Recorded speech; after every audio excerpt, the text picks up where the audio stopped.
Welcome back, YouTube. PPS here. We're here for YouTube Play of the Daytime. We got two spots today for college basketball.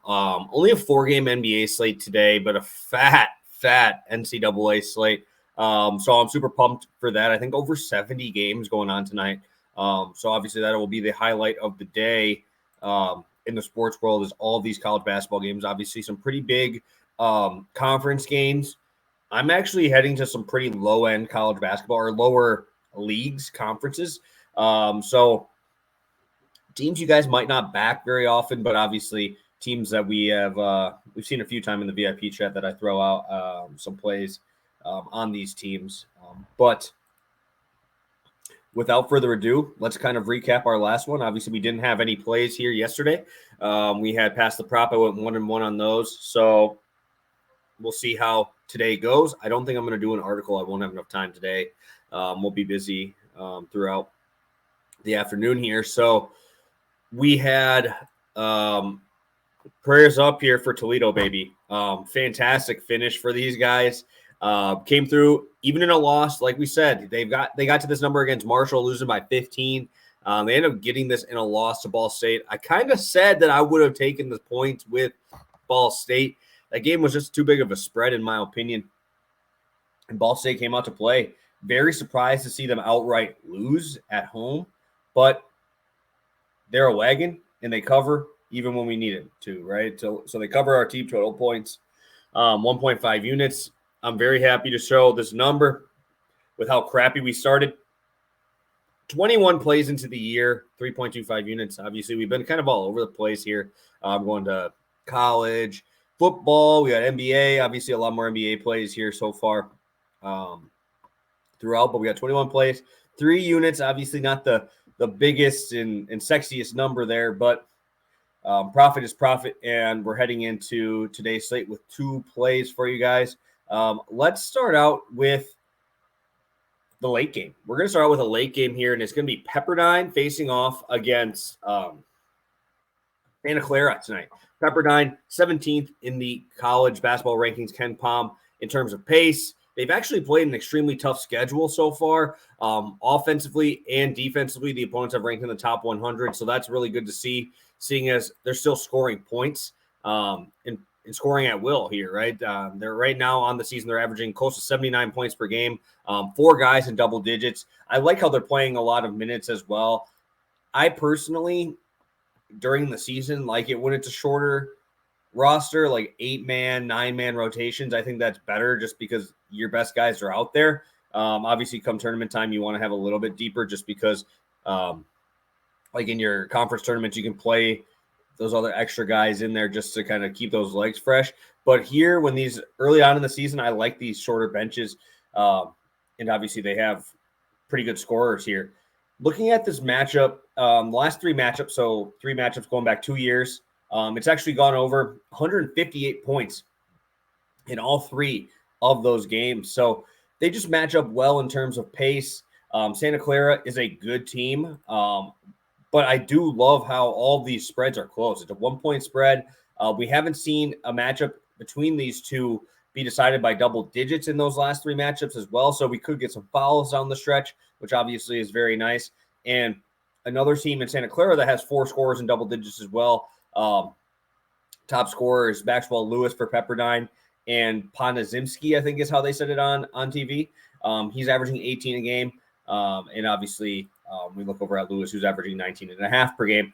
I think these teams match up well. I think the pace will definitely be dictated by Pepperdine. I always like these late game ones too, just because obviously, the eyes are watching you, at least in terms of how, like in the WAC, right? It's or WCC. Santa Clara, top 100 in adjusted offense.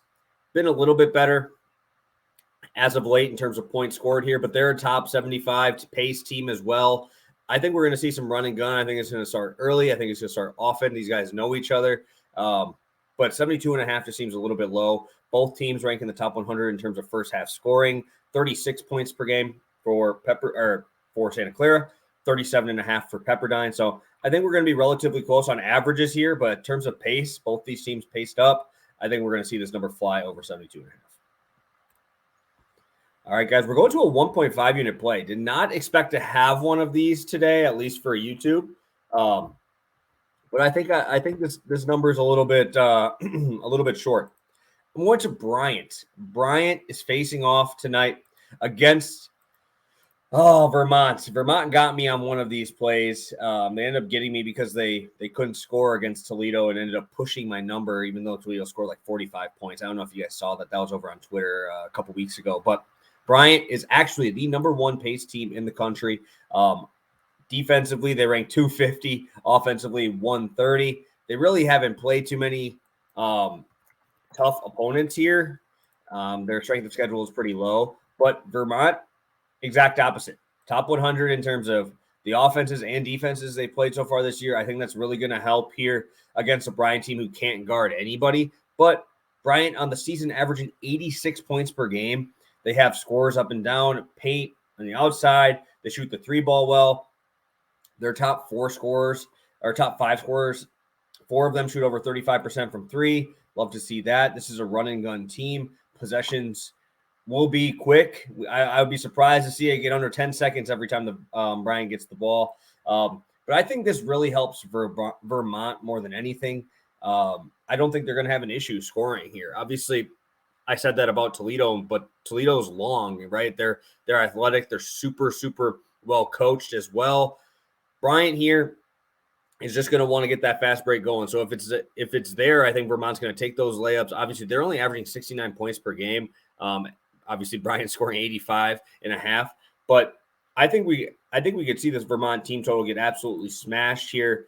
I think they have pretty much everything they need, especially on a team that doesn't really want to play defense here. So I think that we're going to see some points here. I'm going to pull up both of these. They're both over on DraftKings. I'm seeing the 72.5 here. And then I will pull up the other one as well. So we have that one. And Pepperdine here. Just want to make sure you guys see my numbers. So they just gave me props for this game too. Nice. So 72.5 there. And then I think I just showed you that one. But want to make sure you guys see all my numbers here. 49.5 up to 150. Obviously, I expect it to keep going up. That's why I wanted to show you now. It was just 149.5, I believe, on FanDuel. It still is because I was just over there a moment ago. So 149.5 minus 115, 1.5 units. Absolutely love this spot. I will be playing that for might be a little bit more if we start seeing. I might have to buy a half a point, but I might add another half unit to it just because I feel like this number should be at least 152. 151.5 for sure. So have a good one, guys. Best of luck. Again, Bryant and Pepperdine are our 2 spots today. Drop a like if you are tailing. Make sure you guys are ready for tomorrow's Pass the Prop. Make sure you have the notification bell on. It's going to be a fun one. I think you guys are going to enjoy the new guests we have coming on tomorrow. So have a good one, guys. Best of luck today. And let's crush this college basketball.